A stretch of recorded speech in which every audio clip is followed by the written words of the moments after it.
Bonsoir. Après cette absence à la campagne qui m'a bien reposé, ce soir, on va parler d'une addiction, plus généralement des addictions. Je remarque avec vous, j'imagine, que de plus en plus de gens, souvent de conditions modestes, des chômeurs, des personnes âgées disposant de peu d'argent, des personnes précaires et même des clodos, ça donne à toutes sortes d'addictions. Ça va être la cigarette, qui est un budget, on va s'expliquer par les chiffres, mais ce que je remarque de plus en plus, c'est des gens qui jouent, des joueurs aux jeux à gratter. En Italie, on appelle ça gratta e vinci. Tu grattes et puis tu gagnes. Pas toujours. Donc, gratta e vinci, les jeux à gratter, vous savez, hein, comme en France. Et aussi le jeu du loto, pour devenir rapidement millionnaire et mener la vie des riches, rouler en Ferrari, en Lamborghini, en Maserati, enfin, posséder des yachts, voilà, faire comme les autres, hein. Et donc, ce qui est triste, c'est que c'est de voir des gens de conditions modestes victimes de ces addictions. C'est comme une drogue, ils ne peuvent plus s'en passer. Je les observe, hein. Je n'ai jamais été un drogué du jeu, encore moins de jeux de casino, mais comme tout le monde, j'ai eu mes défauts et mes dépenses exagérées, notamment quand je gagnais très très bien ma vie entre 20 et 40 ans. Je menais un grand train de vie, mais pratiquement j'ai tout claqué et j'en ai tiré des leçons. Actuellement, je suis un petit retraité, propriétaire certes, mais vivant modestement, mais surtout riche d'enseignements, de leçons que j'ai apprises, eh bien sur le tas, mais un peu tard. Il n'est jamais trop tard pour bien faire, et c'est pourquoi je prends la parole, et je me moque aussi bien des autres que de moi-même. Mais qui sait, peut-être certains jeunes, ou personnes encore jeunes, comprendront à temps et seront rapidement riches en évitant ces addictions. Car enfin, je vois dans mon quartier, ne serait-ce que dans mon quartier, dans le bar de mon quartier, où je prends quelquefois un café, entre parenthèses, le café est une addiction aussi, mais il faut bien se faire plaisir. Mais j'ai réfléchi que si je prends 3-4 cafés, et j'aime le café sans sucre, 3-4 cafés par jour en ville, ben, très vite on a environ avec les pourboires, allez, 8 € par jour de claquer. Vous voyez ce que ça fait en un mois et ce que ça fait en une année et ce que ça fait en seulement 5 ou 10 ans.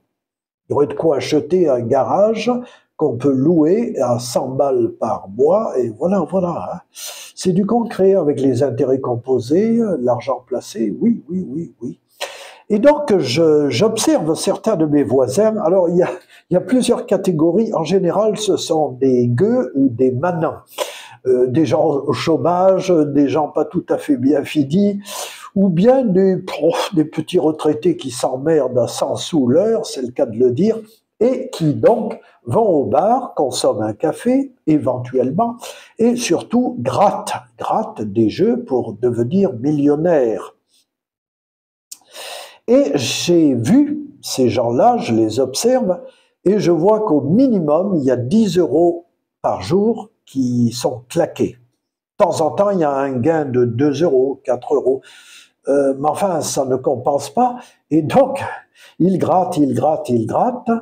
Je connais même un couple, ils ont l'air un peu gaga, ils sont là, ils parlent à des gains, à personne, comme on dit chez nous, à des gains. et ils grattent l'homme, la femme. Ils font la tête, ils disent même pas bonjour, ils sont à peu près comme ça. Voilà. Ils doivent être handicapés parce qu'ils travaillent pas du tout. Et je les connais depuis quelques années, je les observe. Et donc, là, ils ont la pension, certainement, personne handicapée, et voilà, ils grattent pour devenir rapidement millionnaires. Et donc, j'ai calculé que, donc, minimum, alors eux, chacun disent, oh, ouais, les 600 euros, ils partent, hein. Comme ils gagnent chacun la pension, donc il doit avoir 1800 euros, presque 2000 euros, parce qu'il y a des allocations, chèque énergie pour le chauffage et l'éclairage, allocation logement. Pratiquement, ils ne payent plus rien, quoi. C'est presque de l'argent de poche, et ils grattent.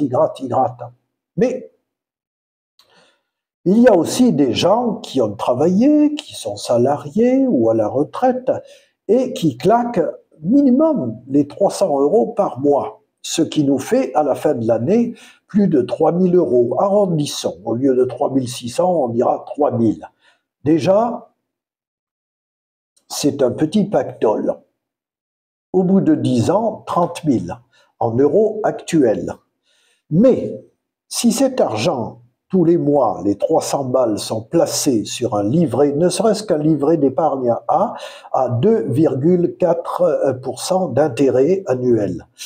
Très vite, par le jeu des intérêts composés, à condition de ne pas toucher, de ne pas retirer cet argent, de faire comme si on avait joué, eh bien, très vite, on se retrouve non pas au bout de 10 ans avec 30 000 euros, mais avec beaucoup plus que le double, peut-être 70 000 euros, par le jeu des intérêts composés.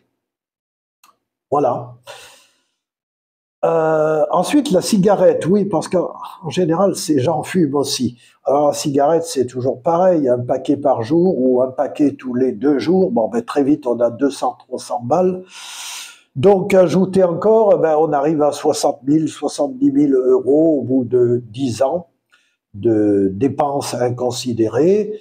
Et au bout de 20 ans, ben, on peut s'acheter cash, sans demander de prêt bancaire, un appartement neuf aux normes, cuisine aménagée, tout aux normes, chauffage, tout impeccable dans une petite copropriété, ou alors un petit appartement dans un village. Terminé. Propriétaire sans problème. Ou bien faire autre chose de cet argent. Mais ça, c'est du concret, c'est tout à fait jouable. Vous voyez, même des gens au RSA, ce qu'on appelle le RSA, c'est vraiment le minimum social en France.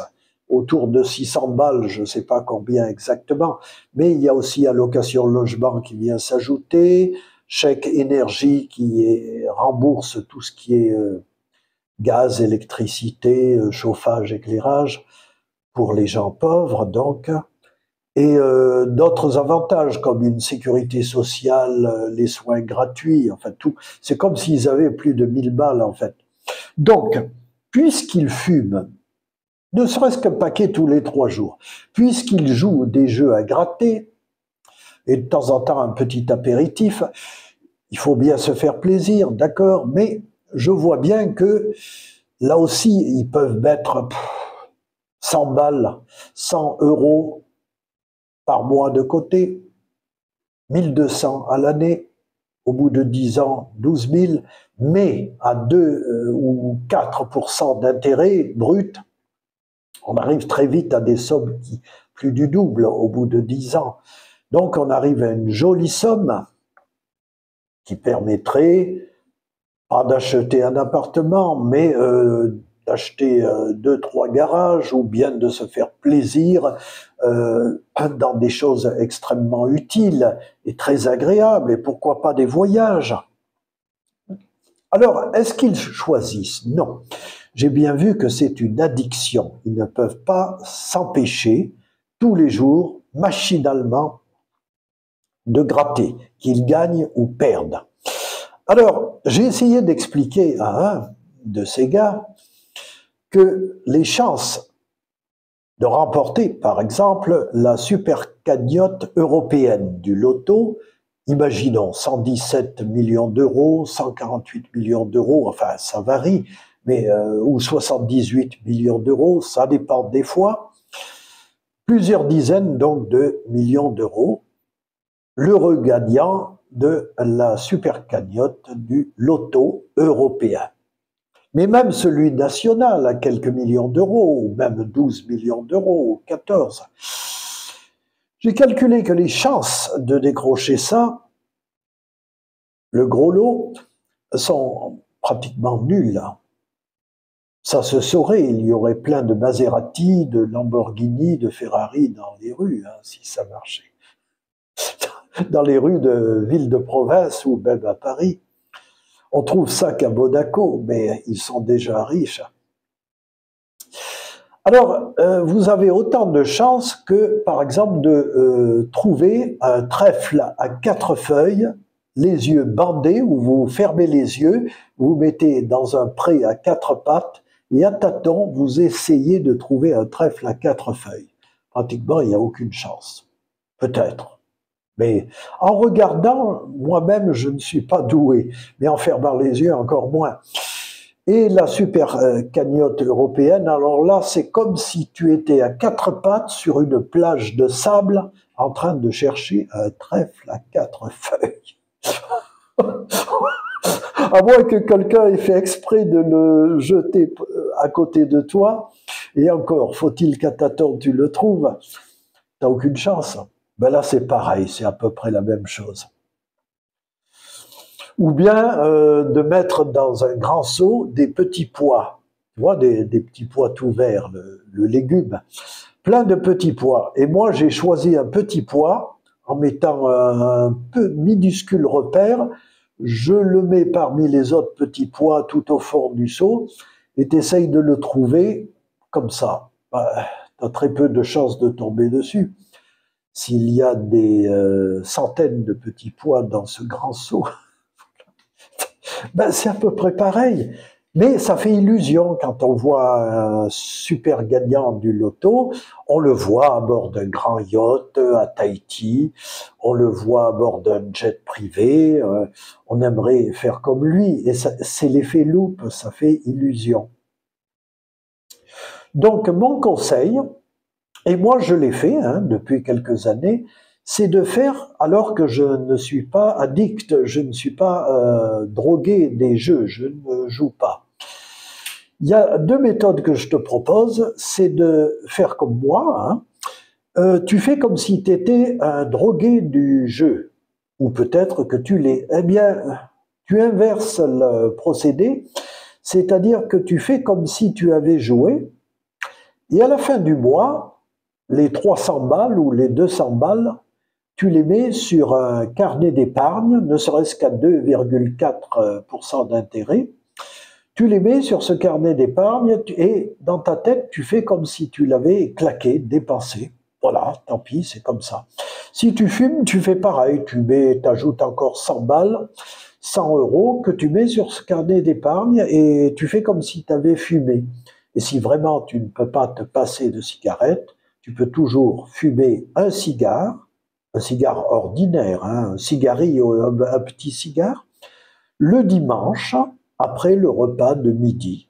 Après un café, tu te fumes ton petit cigare. Ton budget cigarette, enfin tabac, sera divisé par 3 ou 4. Déjà, c'est pas mal. Et donc, les 100 balles, tu pourras les mettre sur ton compte en banque tous les mois.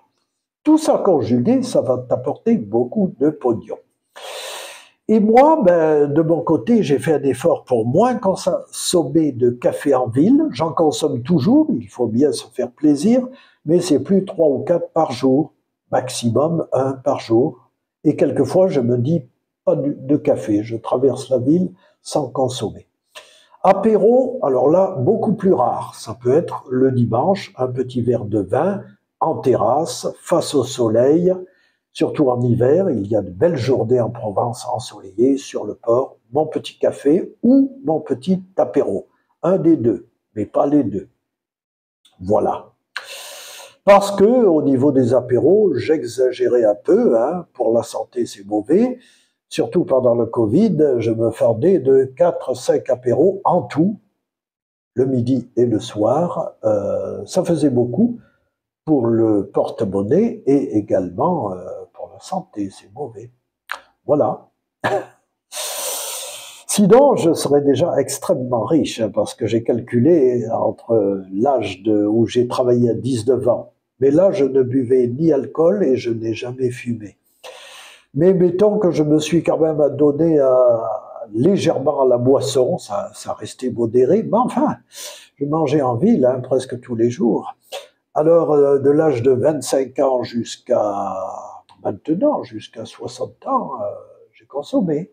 J'ai calculé que j'ai dû claquer, on approche des 500 000 euros, hein, à demi-million. Ben oui, avec le jeu des intérêts composés. Hein.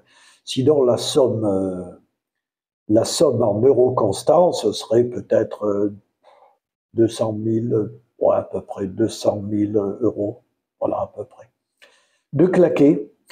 Heureusement, j'ai sauvé la baraque, je suis propriétaire de biens immobiliers, ma petite maison et un garage que je loue, qui me rembourse les impôts fonciers. Voilà, heureusement.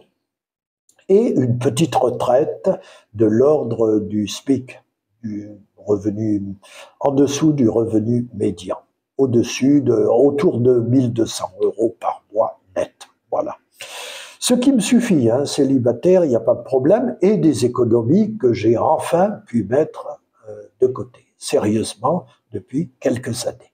Voilà.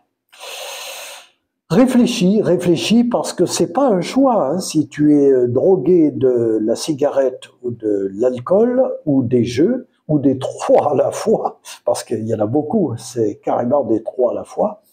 C'est un phénomène d'addiction, de problèmes aussi de solitude. Hein. Moi, j'aime mon célibat, c'est une des belles choses que j'ai réussi dans ma vie. J'ai vécu en couple, mais je ne suis absolument pas fait pour ça. Éternel étudiant, curieux de tout, bricolage, études, quelques petits voyages, et puis des vidéos, c'est ce que je fais.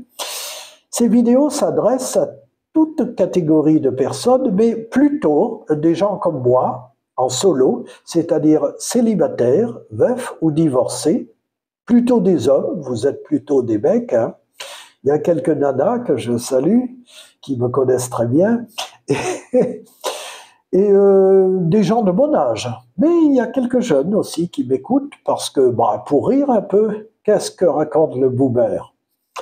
Un jour, je crois, peut-être demain ou après-demain, je vais m'expliquer sur cette critique que font les jeunes des boomers. Ça a toujours existé. Les jeunes, et moi-même, lorsque j'étais jeune, on critique toujours les vieux, la génération précédente.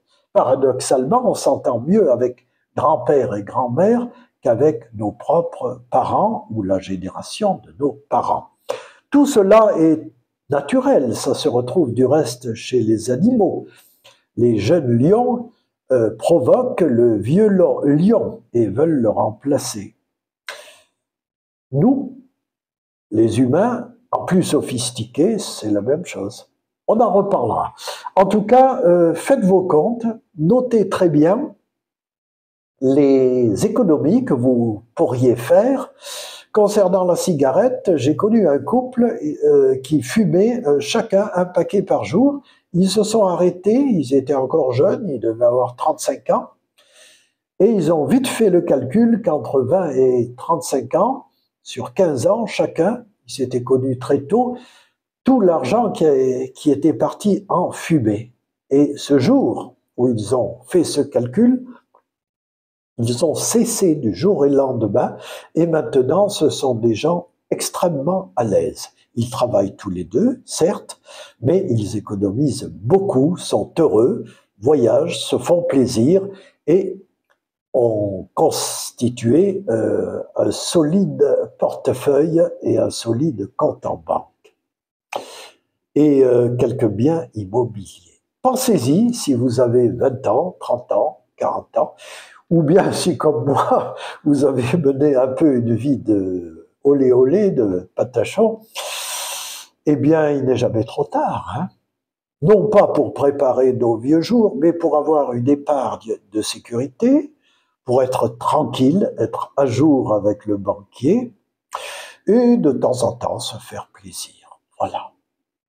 Je vous dis à très bientôt. Mettez des commentaires ou des témoignages, hein, aucun problème. Et je vous dis à très bientôt au sujet des boomers, justement. Bonne soirée.